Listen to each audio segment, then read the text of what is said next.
warahmatullahi wabarakatuh. Perkenalkan, nama saya Desi Perawati dengan NIM 209250191. Yang saya hormati dosen pengampu Bapak Dr. Ridwan SPSI MPSI dengan mata kuliah Pendidikan Anak Berkebutuhan Khusus, dan yang saya hormati rekan sejawat Prodi PIAUD RPL kelompok L. Di sini saya akan mempresentasikan makalah saya dengan judul Gangguan Sensorik, Peraba, Pendengaran, Penciuman, Penglihatan, Pengecap, Proprioseptif, Vestibular, Gangguan Bicara dan Bahasa atau Speech Delay. A. Pengertian gangguan sensorik.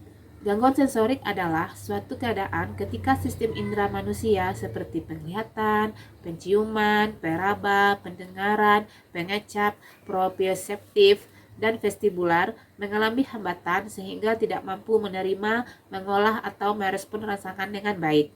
Sistem sensorik berfungsi sebagai penghubung utama antara manusia dengan lingkungannya, sehingga gangguan pada salah satu indera dapat mengakibatkan kesulitan dalam berinteraksi, sosial, komunikasi, bahkan membatasi kemandirian seseorang dalam aktivitas sehari-hari.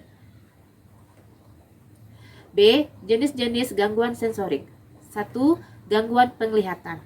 Gangguan visual terjadi ketika komponen sistem visual, mata atau jalur saraf optik ke otak tidak berfungsi secara optimal, seperti kasus degenerasi makula, katarak, atau retinopati diabetik.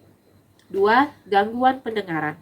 Gangguan pendengaran dapat berupa keterbatasan dalam menerima suara atau dari lingkungan, baik karena kerusakan struktur telinga atau disfungsi dalam jalur saraf pendengaran. 3.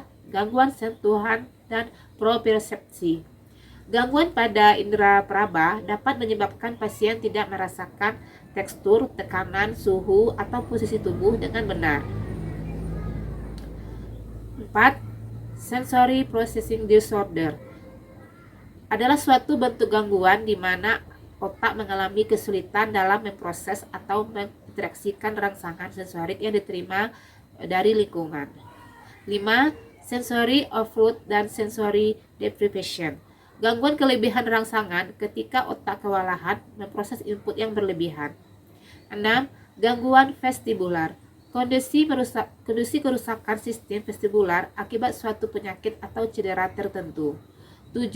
Gangguan bicara dan bahasa. Keterlambatan bicara dan bahasa atau speech delay adalah suatu kondisi terhambatnya perkembangan bicara pada anak-anak. C. Faktor penyebab gangguan sensorik. Berbagai faktor dapat menyebabkan gangguan fungsi sensorik, baik kondisi medis maupun faktor lingkungan. 1. Kelainan neuropatik dan neurologis. Kondisi seperti neuropatik perifer, cedera saraf, stroke, atau penyakit generatif saraf dan merusak jalur sensorik sehingga sinyal tidak mencapai otak dengan benar. 2. Gangguan perkembangan dan genetik. Pada anak, gangguan sensorik sering dikaitkan dengan kondisi perkembangan seperti autism spectrum disorder, attention deficit hyperactivity disorder, atau keterlambatan perkembangan lainnya. 3. Faktor lingkungan dan psikososial. Faktor lingkungan seperti paparan suara keras yang berlebihan atau kurangnya stimulasi di lingkungan juga dapat mengganggu kemampuan neuroplastisitas otak dalam memproses rangsangan. 4. Usia dan generasi fisiologis. Usia lanjut sering dikaitkan dengan menurunnya fungsi sejumlah indera seperti penglihatan dan pendengaran melalui proses penuaan yang menyebabkan penuaan sensitivitas sensorik dan berkontribusi pada gangguan fungsi sensorik. D. Faktor penyebab keterlambatan bicara dan bahasa. Menurut Leung, beberapa faktor yang dianggap dapat mempengaruhi keterlambatan bicara dan bahasa anak-anak adalah sebagai berikut.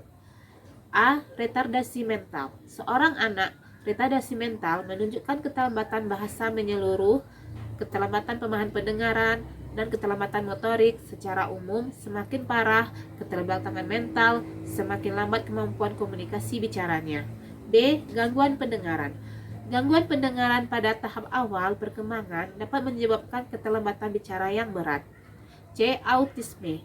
Autisme ditandai dengan keterlambatan perkembangan bahasa, penyimpangan kemampuan untuk berinteraksi, perilaku ritualistik dan kompulsif, serta aktivitas motorik stereotip yang berulang. D. Mutasi selektif. Mutasi selektif adalah suatu kondisi di mana anak-anak tidak berbicara karena mereka tidak mau. E. Cerebral palsy. Keterlambatan bicara umumnya dialami oleh anak-anak dengan cerebral palsy. Keterlambatan bicara terjadi paling sering pada orang-orang dengan tipe ethioid cerebral palsy.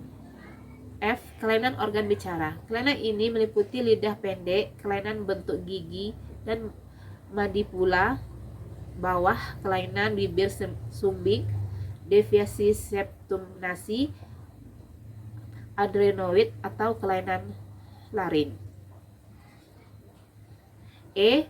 Dampak gangguan sensorik terhadap aktivitas. Gangguan fungsi sensorik dapat berdampak luas terhadap kehidupan pasien, baik secara fisik,